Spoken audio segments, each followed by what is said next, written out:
Welcome back, my ghouls, to another episode of Oh the Horror. We are now in our third and final part of episode 2. Let's talk about the subversions of The Final Girl, including in horror media MPL owns. After all, what else is scarier than sexism? So as we approach 90s, The Final Girl was starting to stray more and more from the original formula.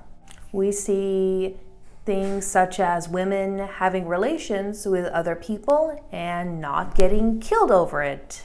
A prime example of the subversion is with the Scream franchise. This was a franchise that was inspired by a real-life event of the Gainesville Ripper. It's also notable as one of the first horror movies where the characters are aware of horror movie cliches and comment on it. Now, the final girl, Sidney Prescott, as played by Neve Campbell, became something of a pop culture icon in the 1990s. She came to existence only a few years after Dr. Clover's Men, Women, and Chainsaws was published. Sidney was not the last final girl to stray from the formula. Not only do we see final girls straying from the formula, we're also seeing them expand and develop more as characters. One of the best examples of this is with Laurie Strode from Halloween. Now, some people believe that in the original Halloween, Laurie should have been more progressive as a character. Some felt disappointment that Dr. Loomis was the one that defeated Michael Myers and rescued Laurie, and not Laurie herself doing the rescuing and defeating Michael. Halloween 1978 has Laurie just try to survive throughout the movie. She's a normal teenage girl. Even John Carpenter himself states, "It has been suggested that I was making some kind of moral statement. Believe me, I'm not. In Halloween, I simply viewed the characters as simply normal teenagers." This is where Halloween 2018 comes in. In this one, Laurie is now a grandmother, and she is also an angry, traumatized woman. And she wishes for Michael to come back because she wants to hurt him like he has hurt her. Be careful what you wish for. We see these type of female characters get in touch with less savory emotions. They start getting bitter, disillusioned, and they start getting angry at what's being done to them. Happy Death Day really subverts the final girl trope with its character, Teresa Tree Gelbman. Now, if it were any other movie, Tree would have been killed off as she would have been the other girl as opposed to the final girl. Tree is bitter, selfish, and dismissive of other people's feelings. She is a sorority girl that only covers herself. It is also evident that Tree is not a virgin like the old final girls were. We learned this from the get-go. The movie screenwriter, Scott Lobdell, states that it was his intention to depict her this way. He states, "Every slasher movie opens with the mean girl getting killed and the good girl living till the end. And I thought, how can I make the mean girl and the good girl the same person?" Tree does get killed, but she relives the same day each time until she solves who is out to get her. And through this, she finds herself reaching out to other people, coming to terms with her own pain, and so on. As critic John Squires puts it in the interview at bloodydisgusting.com, while many films take a surface-level approach to their strong female characters, imbuing them with little strength but little else, the Happy Death Day movies present a heroine so wonderfully and completely realized that this may very well be the first ever slasher franchise with a final girl character as the main selling point. Now, The Witch by Robert Eggers has its own inversion of the final girl trope, where the final girl usually survives a monster. This final girl is the monster.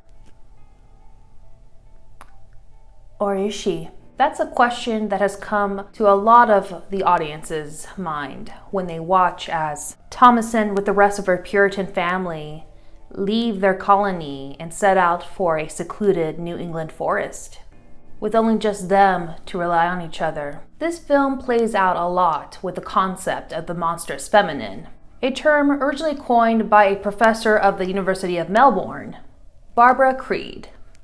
In 1993, Barbara Creed published a book, The Monstrous Feminine: Film, Feminism, Psychoanalysis.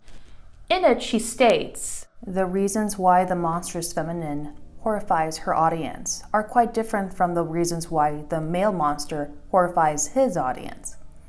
As with all other stereotypes of the feminine, she is defined in terms of her sexuality. The phrase monstrous feminine emphasizes the importance of gender in the construction of her monstrosity."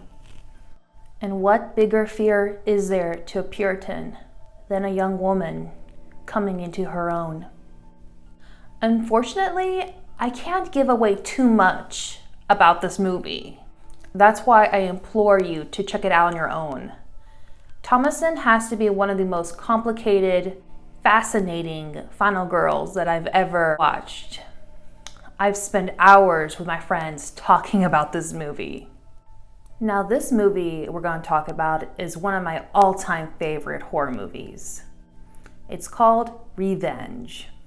You can find it on Shudder, a streaming service dedicated to horror, thriller, and supernatural media. So, Revenge is about an American party girl / socialite. Her name is Jennifer. She is a mistress to a wealthy, married man. She's invited to a hunting trip with him and his two buddies out in a secluded desert. Things happen and Jennifer is left for dead by the three men, impaled on a tree after she was pushed off a cliff by the men. Now, other movies would have just left her for dead. In fact, other movies would have her serve as a contrast to a female character that might show up later in the movie. The sensible, moral Mina Harker of the movie, so to speak. Not this movie. Oh no. In this movie, Jennifer survives. And she is angry. This 21st century Lucy Westenra survives. She's angry and she's out for revenge on the men that tried to kill her. She goes after the men that tried to discard her as if she were less than a human being. And we are rooting for her throughout the entire movie.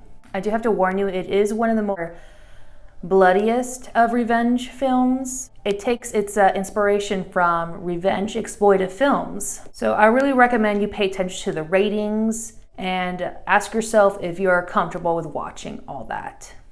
For me, it was cathartic watching it. I want to thank you so much for watching this episode. This episode took a lot of research, but I hope it leads you to analyze more horror media. Before y'all leave, I do have one question. Wouldst thou like to live deliciously? Pleasant nightmares, everybody. Don't forget to subscribe to our McAllen Library YouTube channel, as well as liking us on our Facebook page, MPL Adults. Remember, the McAllen Public Library is where people and ideas meet and connect.